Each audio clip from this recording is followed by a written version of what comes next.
اعوذ باللہ من الشیطان الرجیم بسم اللہ الرحمن الرحیم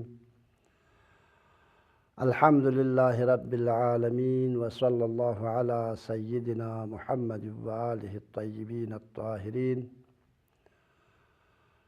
اللہم صلی علی محمد وآل محمد وعجل فرجہ سیما بقیت اللہ فی الارضین واللعن على أعدائهم أجمعين أما بعد قال الله الحكيم في محكم كتابه الكريم أعوذ بالله من الشيطان الرجيم بسم الله الرحمن الرحيم ولقد كتبنا في الزبور من بعد الذكر أن الأرض يرثها عبادي الصالحون إن في هذا لبلاغا لقوم عابدين وما أرسلناك إلا رحمة للعالمين صدق الله العلي العظيم۔ غیبت کے زمانے میں منتظرین حضرت امام مہدی عجل اللہ تعالیٰ فرجہ الشریف کے وظائف اور ذمہ داریوں کے بارے میں گفتگو ہو رہی تھی، اور جیسا کہ پچھلے دروس میں بیان ہو چکا ہے کہ ائمہ طاہرین علیہم السلام اور پیغمبر گرامی اسلام صلی اللہ علیہ وآلہ وسلم سے منقولہ روایات میں حضرت امام مہدی عجل اللہ تعالیٰ فرجہ الشریف کے ظہور کے انتظار کرنے والے منتظرین مہدی عجل اللہ تعالیٰ فرجہ الشریف کے بہت سے فرائض اور ذمہ داریاں بیان کیے گئے ہیں۔ 100 سے زیادہ فرائض بیان ہوئے ہیں۔ ان تمام فرائض کی طرف اشارہ کرنا یا ان کا بیان ہمارے لیے ممکن نہیں ہے۔ انشاءاللہ پھر کبھی ان وظائف کے حوالے سے پھر کسی موقع پر انشاءاللہ گفتگو کرنے کی ہم کوشش کریں گے۔ اور پچھلے دروس میں 3 اہم ذمہ داریوں کی مختصر وضاحت کرنے کی ہم نے کوشش کی۔ ان میں سے پہلی ذمہ داری اور منتظرین کا پہلا وظیفہ اور پہلا فریضہ یہ تھا کہ امام زمانہ عجل اللہ تعالیٰ فرجہ الشریف کی معرفت حاصل کرے، اس لیے کہ امام کی معرفت کے بغیر راہ انتظار کا طے کرنا ممکن نہیں ہے۔ لہذا راہ انتظار کو طے کرنے کے لیے امام کی معرفت بہت ضروری ہے، اور اسی طرح زمانے کے امام کی پیروی اور اطاعت کے لیے بھی آپ کی معرفت حاصل کرنا بہت ضروری ہے۔ اور دوسرا اہم وظیفہ یہ تھا کہ امام زمانہ عجل اللہ تعالیٰ فرجہ الشریف کی معرفت حاصل کرنے کے ساتھ ساتھ آپ کے ظہور کی امید میں زندگی گزارنا، یأس نا امیدی کی زندگی گزارنے کے بجائے زمانے کے امام کے عادلانہ حکومت کے قیام کی امید میں زندگی گزارنا، اور اس کے لیے عملی طور پر، فکری طور پر، عملی طور پر آپ کے ظہور کے لیے مقدمہ فراہم کرنا، زمینہ فراہم کرنا، یہ بھی منتظرین کے اہم وظائف میں سے ایک اہم وظیفہ۔ اور تیسرا فریضہ اور تیسرا وظیفہ یہ تھا کہ امام زمانہ عجل اللہ تعالیٰ فرجہ الشریف کے ظہور میں تعجیل کے لیے، فرج اور گشائش میں تعجیل کے لیے، امام زمانہ عجل اللہ تعالیٰ فرجہ الشریف کے ظہور میں تعجیل کے لیے رات دن دعا کرنا، خداوند متعال کی بارگاہ میں دست نیاز بلند کرنا۔ ایک اور فریضہ یہ ہے کہ امام زمانہ عجل اللہ تعالیٰ فرجہ شریف کے ظہور پر یقین رکھنا، عقیدہ رکھنا، جس طرح نماز کے وجوب ہونے پر، واجب ہونے پر عقیدہ رکھنا واجب ہے، دوسرے احکام الہی پر عقیدہ رکھنا واجب ہے، ضروریات دین پر بالکل اسی طرح امام زمانہ کے ظہور کا عقیدہ رکھنا اور آپ کے ظہور اور عادلانہ حکومت پر عقیدہ اور یقین رکھنا بھی واجب اور ضروری ہے، اس لیے کہ پیغمبر گرامی اسلام نے فرمایا، یہ تمام مسلمان محدثین، علماء اور فقہاء نے لکھا ہے کہ ظہور کا عقیدہ نماز روزے کی طرح واجب ہے، اور آپ کے ظہور کا انکار نہ کرنا، اس لیے کہ من انکر خروج المہدی فقد کفر بما انزل علی محمد صلی اللہ علیہ وآلہ وسلم، ومن انکر خروج المہدی فقد انکر بما انزل علی محمد صلی اللہ علیہ وآلہ وسلم، کہ اگر کوئی انکار کرے خروج مہدی کا، مہدی کے ظہور کا، اہل بیت کے عادلانہ حکومت کا، عدل الہی کی حکومت کا، جو مہدی قائم آل محمد کے ذریعے قائم ہوگی، اگر کوئی مہدی کے ظہور اور خروج کا عقیدہ نہ رکھے تو گویا اس نے پیغمبر گرامی اسلام پر جو خدا نے نازل کی ہیں ان سے انکار کیا ہے، یعنی وہ کافر ہیں، منکر ہیں پیغمبر کی نبوت کا، خدا کی توحید کا، قرآن مجید کا اور دوسرے مسائل کا۔ ایک اور ذمہ داری ہر حالت میں امام زمانہ کو یاد کرتے رہنا اور ہمیشہ ان سے رابطہ قائم رکھنا، دعاؤں کے ذریعے، دعائے عہد پڑھ کر، دعائے اللہم کل ولیک الحجت ابن الحسن پڑھ کر، دعائے غریق پڑھ کر،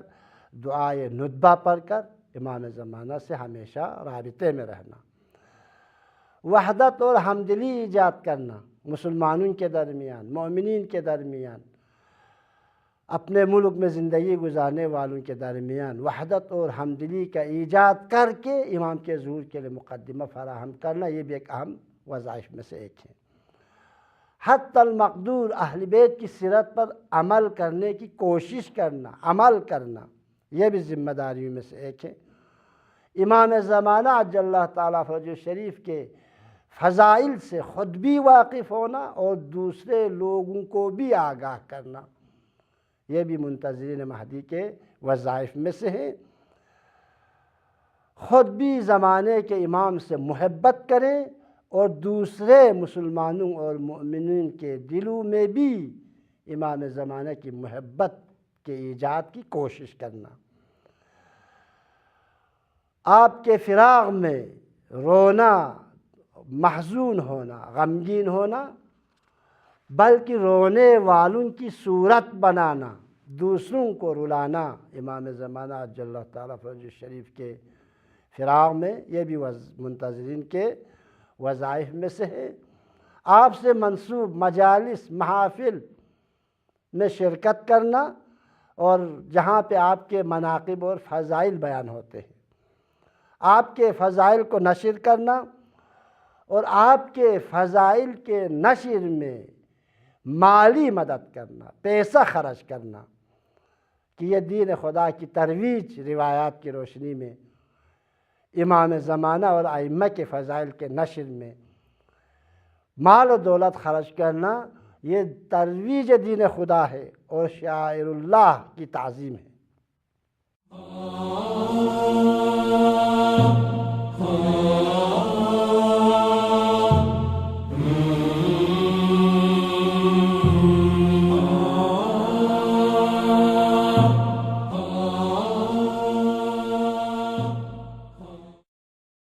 آپ کی مدح میں اشعار پڑھنا،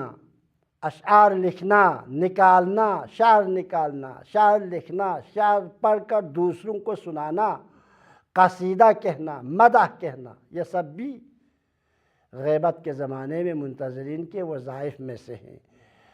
اور ایک وظیفہ آپ کے سلامتی کے لیے صدقہ دینا، یہ ایک خود آپ کی نیابت میں بھی صدقہ دینا، ایک تو آپ کی سلامتی کے لیے صدقہ دینا دوسرا یہ کہ آپ کی نیابت میں دوسروں کی سلامتی کے لیے صدقہ دینا، اور آپ کے سلسلے میں سراپا تسلیم رہنا، اور آپ کی نیابت میں حج کرنا، اور آپ کی نیابت میں اگر خود حج نہ کر سکے تو پیسہ خرچ کر کے امام زمانہ کے نام نیابت میں کسی اور کو حج پہ بھیجنا، زیارت کے لیے بھیجنا، ائمہ طاہرین اور پیغمبر گرامی اسلام کے مزار کی زیارت کے لیے جانا امام زمانہ کی نیابت میں، یا کسی کو بھیجنا اپنی طرف سے۔ اور اس طرح فرائض یومیہ کے بعد ہر روز امام زمانہ عجل اللہ تعالیٰ فرج شریف سے اطاعت اور امام زمانہ کی بیعت کی تجدید کرنا، تجدید بیعت کرنا امام زمانہ علیہ السلام سے، وَإِلَّا کم از کم ہر جمعے کو تجدید بیعت کرنا، دعائے عہد پڑھ کر یا کسی اور طریقے سے۔ اپنے مشکلات میں اپنے گناہوں کی بخشش کے لیے زمانے کے امام کو شفیع قرار دینا، اور اسی طرح مومنین کو خوش کرنا، اپنے دینی برادران دینی کو خوش کرنا اور مومنین کی مالی مدد کرنا، یہ بھی منتظر مہدی کے اہم ذمہ داریوں میں سے ایک ہے۔ اپنے نفس کو صفات رذیلہ سے پاک کرتے ہوئے اخلاق حمیدہ سے اور اخلاق حمیدہ کے زیور سے آراستہ کرنا۔ امام زمانہ عجل اللہ تعالیٰ فرج الشریف کے جسمانی حسب و نسب کے لحاظ سے یا معنوی لحاظ سے امام سے نسبت رکھنے والوں کا احترام کرنا، جیسے سادات حضرات کا احترام کرنا، علماء کا احترام کرنا، مومنین اور شیعان علی کا احترام کرنا، چونکہ امام زمانہ کے پیروکار ہیں، یہ بھی ہم سب کے فرائض اور ذمہ داریوں میں سے ہے۔ امام کے ٹھہرنے اور آنے اور جانے والی جگہوں کا احترام کرنا، جیسے مسجد سہلہ ہے عراق میں، مسجد کوفہ ہے، کوہ رضوہ ہے، مدینہ مسجد النبی ہے، مکہ مکرمہ ہے، مسجد سہلہ ہے، مسجد کوفہ ہے، ان مقامات کا احترام کرنا اور ان مقامات پر جا کر امام کی یاد کو تازہ کرنا، یہ بھی ہماری ذمہ داریوں میں سے ہے۔ اور آپ کے ظہور کے وقت مقرر کرنے سے پرہیز کرنا، یہ بھی ہماری ذمہ داریوں میں سے ہے۔ اور اسی طرح آپ کی نیابت، وکالت یا آپ کی طرف سے کوئی خصوصی پیغام کے حامل ہونے کا کوئی ادعا کرے یا آپ سے ملاقات کا ادعا کرے اور یہ کہے مجھے امام نے مأموریت دی ہے کہ فلان چیز کو لوگوں میں نشر کروں، ان لوگوں کو جھٹلانا، تکذیب کرنا ان کا، یہ بھی ہماری ذمہ داریوں میں سے ہے۔ امام زمانہ کی ملاقات کی شرفیابی کے لیے زیادہ سے زیادہ دعا کرنا، اور اسی طرح برادران دینی کے حقوق کا ادا کرنا۔ اگر کسی کا کوئی حق کسی مومن یا مومنہ کے ذمے ہو تو امام زمانہ کے پیروکار ہونے کے حوالے سے حق ادائی کریں۔ اس کے علاوہ بہت سے وظائف اور ہیں۔ جناب اصفہانی کی کتاب مکیال المکارم 500 صفحات پر مشتمل ہے، جس میں سارے وظائف بیان ہوئے ہیں، مکیال المکارم کے نام سے، جو امام زمانہ عجل اللہ تعالیٰ فرجہ شریف کے حکم سے اس کتاب کا نام جناب اصفہانی نے مکیال المکارم رکھا ہے۔ اور اس کے علاوہ جناب محدث سے مدقق، محدث کبیر جناب مرزا نوری رحمۃ اللہ علیہ کی کتاب النجم الثاقب کا مطالعہ کریں۔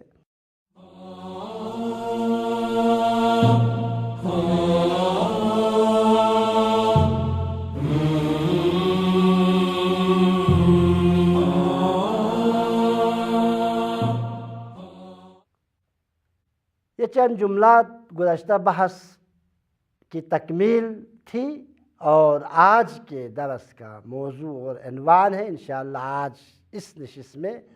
اور آنے والے نشستوں میں ہم امام زمانہ عجل اللہ تعالیٰ فرجہ شریف کے ظہور کے حوالے سے بحث کریں گے۔ امام کے ظہور کی شرائط، امام کے ظہور کی علامتیں، امام کے ظہور کے موانع، امام کے ظہور کی کیفیت وغیرہ، یہ ایک وسیع اور طولانی بحث ہے۔ مستقل کتابیں لکھی گئی ہے 300-400 صفحات پر، جو اس 20 منٹ کے وقت میں ان تمام کا بیان کرنا ہمارے لیے ممکن نہیں ہے۔ لہٰذا وقت کی کمی اور زمانے اور حالات کے تقاضے کو مد نظر رکھتے ہوئے امام زمانہ عجل اللہ تعالیٰ فرجہ الشریف کے ظہور کے شرائط میں سے ایک بنیادی شرط کہ ہم تھوڑی سی وضاحت کریں گے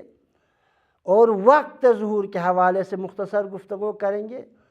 اور امام زمانہ عجل اللہ تعالیٰ فرجہ الشریف کے ظہور کے موانع میں سے بہت سے موانع ہیں، ان میں سے ایک اہم معنی جو خود شیعیان علی سے مربوط ہے، جو پیروان امام زمانہ سے مربوط ہے، ہم سے مربوط ہے، اس معنی کے بارے میں مختصر گفتگو کریں گے۔ اور اس کے علاوہ آپ کے ظہور کے علامات میں سے عمومی علامات کی بات ہم یہاں نہیں کریں گے، بہت طولانی ہے۔ خصوصی 5 علامتیں جسے علامات حتمی کہا گیا ہے، انشاءاللہ آنے والے دروس میں ان پر ہم گفتگو کریں گے، اور آخر میں اس بات کی وضاحت کریں گے ظہور مہدی حتمی اور یقینی ہے، اہل بیت کی حکومت کا قیام یقینی اور 100% یقینی ہے۔ اس حوالے سے انشاءاللہ گفتگو کر کے ہم ظہور کے بحث تک اس نشست میں آپ حضرات کی خدمت میں کچھ رائے بیان کر کے آپ کی حکومت اور آپ کے حکومت کے فرائض، آپ کے حکومت کے اہداف مقاصد اور آپ کے حکومت میں جو چیزیں رونما ہوں گے اس حوالے سے ہم گفتگو کرنے سے معذور ہیں۔ تو امام زمانہ عجل اللہ تعالیٰ فرجہ الشریف کے ظہور کے حوالے سے جیسا کہ عرض ہوا بہت وسیع اور طولانی بحث ہے، لہٰذا تقاضائے زمان کو، زمانے کے حالات کو مد نظر رکھتے ہوئے ظہور کے حوالے سے ہم 2 بنیادی سوالوں کے جواب دینے کی کوشش کریں گے انشاءاللہ۔ ان میں سے پہلا بنیادی سوال یہ ہے جو عموماً کیا جاتا ہے، جو عموماً اٹھایا جاتا ہے، وہ سوال یہ ہے کہ مہدی موعود کب ظہور فرمائیں گے؟ تو پہلا سوال یہ ہے کہ امام زمانہ کب ظہور فرمائیں گے، مہدی موعود اور خدا کے آخری حجت کب ظہور فرمائیں گے؟ یہ پہلا سوال ہے۔ اس سوال کا جواب یہ ہے، یہی سوال امیر المومنین کے زمانے سے، خود پیغمبر اکرم سے، امیر المومنین سے، دوسرے ائمہ طاہرین علیہ السلام سے اس وقت کے لوگوں نے بھی کیا ہے، اور اس سوال کا مختصر اور بنیادی جواب یہ ہے کہ امام زمانہ عجل اللہ تعالیٰ فرجہ الشریف کے ظہور کے لیے کوئی وقت تعین نہیں ہوئی ہے، کوئی وقت معین نہیں ہے، ظہور کا کوئی وقت مشخص نہیں ہے۔ ظہور ارادہ الہی پر منحصر ہے، یہ ارادہ الہی اور مشیت الہی پر منحصر ہے۔ تو اس سوال کا جواب یہ ہے، کوئی وقت معین نہیں ہوا ہے، مشخص نہیں ہوا ہے، لیکن جب بھی خدا چاہے گا، جب بھی خدا ارادہ کرے گا، جب بھی مشیت الہی میں ظہور کے حکم کے لیے مشیت الہی ہوگی، جب بھی خدا ارادہ کرے گا ہمارے زمانے کے امام ظہور فرمائیں گے۔ چنانچہ امیر المؤمنین علی بن ابی طالب علیہ السلام اور حضرت موسیٰ بن جعفر علیہ السلام، حضرت امام حسن عسکری علیہ السلام، حضرت امام محمد باقر علیہ السلام نے بھی فرمایا ہے، یصلح اللہ امرہ فی لیلۃ واحدہ۔ اگر خدا ارادہ کرے، چاہے مومنین اپنے وظیفے پر عمل کرے یا نہ کرے، لیکن اگر وظیفے پر عمل کریں تو ظہور جلدی ہوگا، لیکن اگر نہ کریں تو جب بھی خدا ارادہ کرے گا ظہور کا حکم آئے گا، اور زمانے کے امام ظہور فرما کر عادلانہ حکومت تشکیل دیں گے۔ چنانچہ فضیل ابن یسار ایک حدیث صرف تبرکن، ایک حدیث، مختصر حدیث، بہت سے حدیثیں ہیں، مختصر ایک دو جملے کا، ایک حدیث ایک جملے کا، حضرت امام محمد باقر العلوم علیہ السلام سے ہم نقل کرتے ہیں آپ حضرات کی خدمت میں۔ فضیل ابن یسار جو امام محمد باقر علیہ السلام کے خصوصی شاگردوں میں سے ہیں، فضیل ابن یسار کہتے ہیں میں نے ایک دن باقر العلوم علیہ السلام کی خدمت میں عرض کی، فرزند رسول کیا ظہور قائم کا کوئی وقت معین ہوا ہے؟ کیا قائم کے ظہور کے لیے کوئی وقت معین ہے، مشخص ہے؟ جب میں نے یہ سوال کیا، حضرت امام محمد باقر علیہ السلام نے فرمایا، 3 دفعہ فرمایا، اِنَّا لَا نُوَقَّتْ، البتہ یہ جملہ ایک دفعہ، ہم وقت معین نہیں کرتے اس لیے کہ ہمیں اجازت نہیں ہے۔ پھر 3 دفعہ فرمایا، کذب الوقاتون، کذب الوقاتون، کذب الوقاتون، فرمایا جو ظہور کے لیے، جو ہمارے قائم کے ظہور کے لیے وقت تعین کرتا ہے، وقت معین کرتا ہے،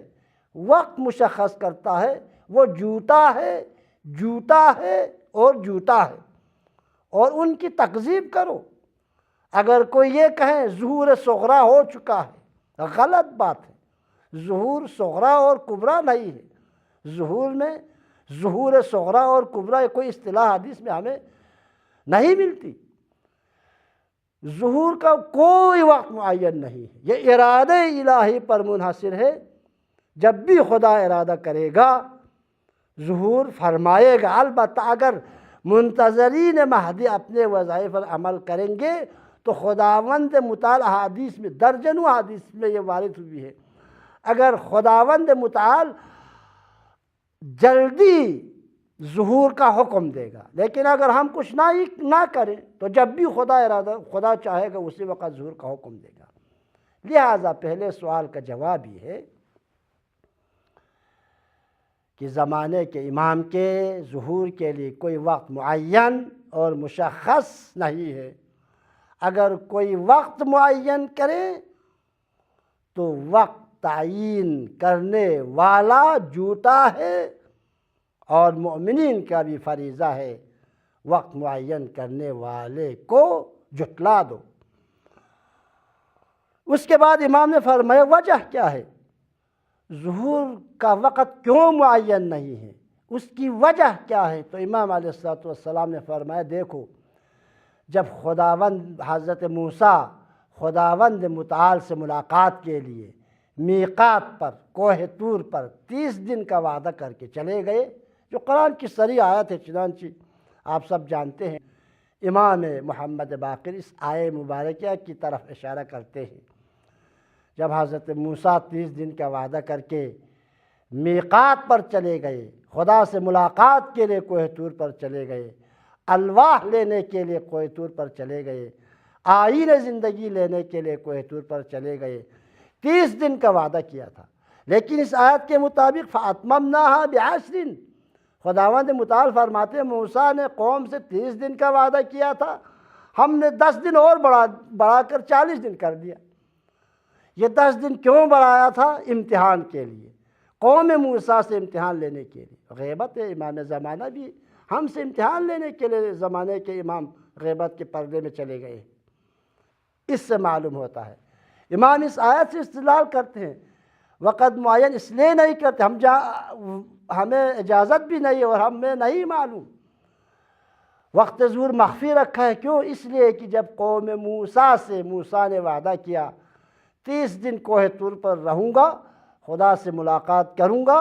اور الواح اور آئین زندگی احکام الہی لے کر آؤں گا، لیکن خداوند متعال نے 10 دن اور بڑھا دیے، موسیٰ سے کہا 40 دن تک بیٹھے رہو۔ جب 30 دن گزر گئے، 31 دن گزر گئے